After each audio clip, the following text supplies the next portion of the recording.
دنیا میں رہنے والا آج کا انسان اللہ کی نافرمانی کی دلدل میں کچھ اس طرح پھنسا، گناہوں کے کیچڑ میں کچھ اس طرح پھنسا کہ باہر نکلنے کو کوئی راستہ ہی نہیں مل رہا۔ سارا کا سارا وجود گندا کر دیا، سارا کا سارا وجود گلے تک گناہوں کی دلدل میں، اللہ کی نافرمانی کے کیچڑ میں دب کر رہ گیا، پھنس کر رہ گیا۔ اب کیا کرے؟ باہر نکلنے کو کوئی راستہ ہی نہیں مل رہا۔ وہ باہر نکلنے کا راستہ ڈھونڈ رہا ہے۔ اور نادان گناہوں کی کیچڑ سے، گناہوں کی دلدل سے نکلنے کا ایک ہی راستہ ہے، وہ ہے توبہ کرنا، وہ ہے اللہ سے صلح کرنا۔ توبہ کی توفیق بھی اللہ تعالیٰ اسے دیتا ہے جو اللہ سے توبہ مانگتا ہے۔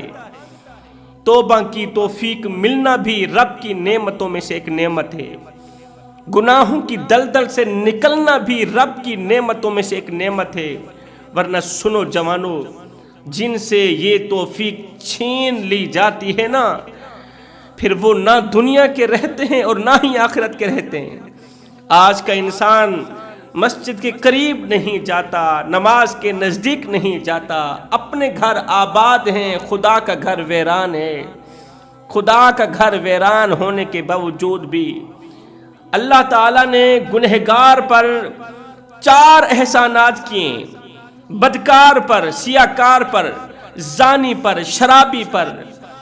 تو صبح سے لے کر شام تک، شام سے لے کر صبح تک گناہ کرتا ہے۔ ریت کے ذروں سے بڑھ کر اس کے گناہ ہیں، ریت کے ذروں سے بڑھ کر اس نے گناہ کیے، درختوں کے پتوں سے بڑھ کر اس نے گناہ کیے، آسمان کے تاروں سے بڑھ کر اس نے گناہ کیے۔ مجھے بتاؤ کتنا بڑا گنہگار ہوگا، کتنا بڑا سیاکار ہوگا۔ مگر سنو، اتنے بڑے گنہگار پر بھی اللہ تعالیٰ کے 4 بہت بڑے احسانات ہیں۔ وہ کون سے احسانات ہیں؟ اور ہاں، موت کے بعد اللہ تعالیٰ ان 4 احسانات کا، ان 4 نعمتوں کا حساب ضرور لے گا۔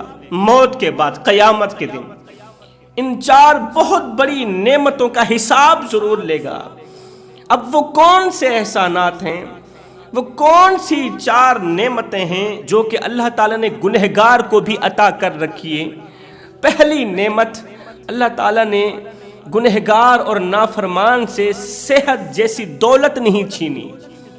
جس طرح ایک عبادت گزار صحت مند ہے، مسجد میں جانے والا، مسجد کو آباد رکھنے والا، قرآن پڑھنے والا، روزہ رکھنے والا، تہجد پڑھنے والا جس طرح صحت مند ہے، موٹا تازہ ہے، سیم اسی طرح مسجد کو ویران کرنے والا، نماز کے نزدیک نہ جانے والا، قرآن کے قریب نہ جانے والا، دین پر مزاح کرنے والا، دین کی تذلیل کرنے والا، غیبت کرنے والا، چغلی کرنے والا، اللہ کو نہ ماننے والا، اس کے رسول کو اپنے جیسا سمجھنے والا، ایسے گنہگار انسان کو بھی اللہ تعالیٰ نے صحت عطا کر رکھی ہے، اس سے صحت نہیں چھینی۔ رسول کریم صلی اللہ علیہ وسلم نے فرمایا، دنیا کی سب سے بڑی نعمت صحت ہے، صحت ہے جس پر رشک کیا جاتا ہے۔ اگر صحت نہ ہو، تندرستی نہ ہو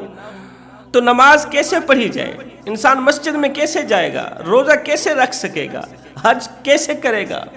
اب صحت مند انسان خوش رہتا ہے کیونکہ وہ ایزیلی مسجد میں جا سکتا ہے، نماز پڑھ سکتا ہے، تہجد پڑھ سکتا ہے۔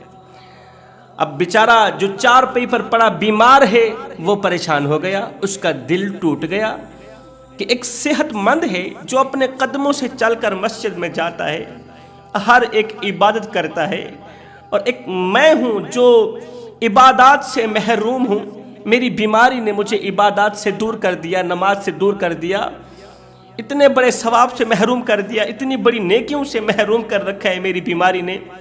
اب جب بیمار کا دل ٹوٹا، بستر پر پڑے، جب بیمار کا دل دکھی ہوا، جب اندر سے ایک آہ نکلی، جب بیمار کے اندر سے ٹھنڈا سانس نکلا، تو میرے اللہ کی رحمت جوش میں آئی۔ اسلام نے آ کر فوراً تسلی دی، حوصلہ دیا، اے بیمار پریشان مت ہو۔ رسول کریم صلی اللہ علیہ وسلم نے فرمایا کہ قیامت کے دن میرا اللہ فرمائے گا او میرے بندے میں بیمار تھا تو میری بیمار پرسی کرنے کیوں نہ آیا؟ او میرے بندے میں بھوکا تھا تو مجھے روٹی دینے کیوں نہ آیا؟ میرے بندے میں پیاسا تھا تو مجھے پانی دینے کیوں نہ آیا؟ بندہ کہے گا او میرے رب بیماری تو عیب ہے، اللہ بیماری تو نقص ہے، اور میرا اللہ تو ان بیماریوں سے پاک ہے، اس نقص سے پاک ہے۔ اللہ فرمائے گا میں اپنی طرف اشارہ نہیں کر رہا، میں تو اپنے بندے کی طرف اشارہ کر رہا ہوں۔ میرا بندہ جب بیمار ہوا تھا، تیری گلی میں رہنے والا تیرا پڑوسی تیرا ہمسایہ جب بیمار ہوا تو اس کی بیمار پرسی کرنے کیوں نہ گیا؟ اے بندے اگر تو اس کی بیمار پرسی کرنے چلا جاتا، اگر تو اس بیمار کا حال چال پوچھنے چلا جاتا تو مجھے اس کی چارپائی پر ہی موجود پاتا، میں رب کو اس کی چارپائی پر موجود پاتا۔ ہائے رسول کریم کا یہ فرمان سنتے ہی بیمار کا حوصلہ بڑھ گیا، بیمار کی جان میں جان آ گئی۔ اب بیمار بندہ سوچنے لگا کہ میرے اندر جو کمال ہے وہ تو کسی کے اندر نہیں، میرے اندر جو خصوصیت ہے وہ تو کسی اور کے اندر نہیں ہے، میں تو وہ ہوں کہ اللہ تعالیٰ خود چل کر میری چارپائی پر آتا ہے۔ آج کا عبادت گزار جو دکھاوے کی عبادت کرتا ہے، دکھاوے کی نماز پڑھتا ہے، آج کا عبادت گزار رب کو پانا چاہتا ہے، مسجد میں گیا رب نہیں ملا، مندر میں گیا رب نہیں ملا۔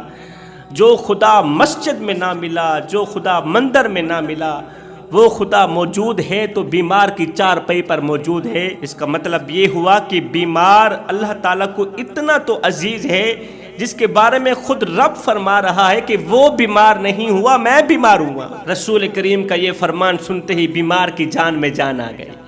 اس خوشی نے اس کی آدھی بیماری دور کر دی کہ اللہ تو میرے پاس موجود ہے۔ ویسے تو اللہ تعالیٰ ہر جگہ موجود ہے، لیکن بیمار کی چارپائی پر ہر وقت رحمت خداوندی کی بارش برستی رہتی۔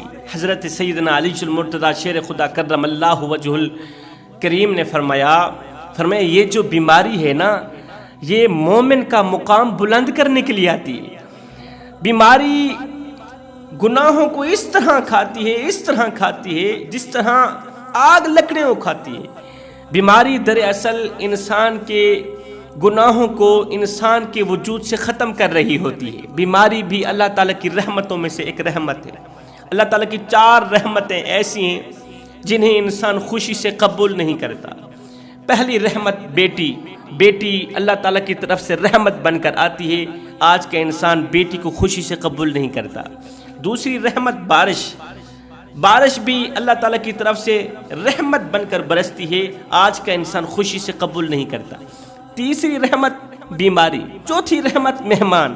نہ تو بیماری کو انسان خوشی سے قبول کرتا ہے اور نہ ہی تو مہمان کو انسان خوشی سے قبول کرتا ہے۔ حالانکہ جب مہمان گھر کی دہلیز پر قدم رکھتا ہے اس وقت اللہ تعالیٰ مہمانوں کی مہمان نوازیاں کرنے والوں پر اس قدر خوش ہوتا ہے، مہمان کی خدمت کرنے والے پر اس قدر خوش ہوتا ہے کہ جب مہمان واپسی کی طرف رخ کرتا ہے، جب ان کے گھر کی دہلیز سے باہر قدم رکھتا ہے تو وہ صرف دعائیں دے کر بھی نہیں جاتا، ان کے گھر میں چھپی بلاؤں کو بھی ساتھ لے کے جاتا ہے، بلاؤں کو جلا کے جاتا ہے، ان کی تمام پریشانیوں کو جلا کے جاتا ہے، ان کے مقام کو بلند کر کے جاتا ہے۔ تو فرمایا اگر اللہ چاہتا تو بے نمازی انسان کے وجود سے صحت کو چھین لیتا، صحت جیسی نعمت چھین لیتا۔ او نادان جب تو میری کر بھی نافرمانی رہا ہے، او نادان جب تو مجھے سجدہ بھی نہیں کرتا، او نادان جب تو میں رب کی مسجدوں کو، رب کے گھر کو آباد بھی نہیں کرتا، تو پھر جو میں نے تجھے صحت دی ہے یہ مجھے واپس کر دے۔ نہیں، اللہ تعالیٰ کا یہ بھی بہت بڑا احسان ہے بے نمازی پر، گنہگار پر۔ دوسرا احسان، اللہ تعالیٰ نے سورج کو حکم نہیں دیا اے سورج فلاں شخص میرا نافرمان ہے، وہ گناہوں پر گناہ کرتا چلا جا رہا ہے، وہ گندی کیچڑ میں پھنسا ہوا ہے، گناہوں کی دلدل میں پھنسا ہوا ہے، گندا سا انسان ہے، اے سورج تیری روشنی اس کے گھر کے آنگن میں نہیں جانی چاہیے۔ نہیں، جس طرح مومن کے گھر سورج اپنی روشنی پہنچاتا ہے، اسی طرح گنہگار کے گھر اپنی روشنی پہنچاتا ہے۔ یہ بھی گنہگار پر اللہ تعالیٰ کا بہت بڑا احسان ہے۔ تیسرا احسان، تیسری نعمت، اللہ تعالیٰ نے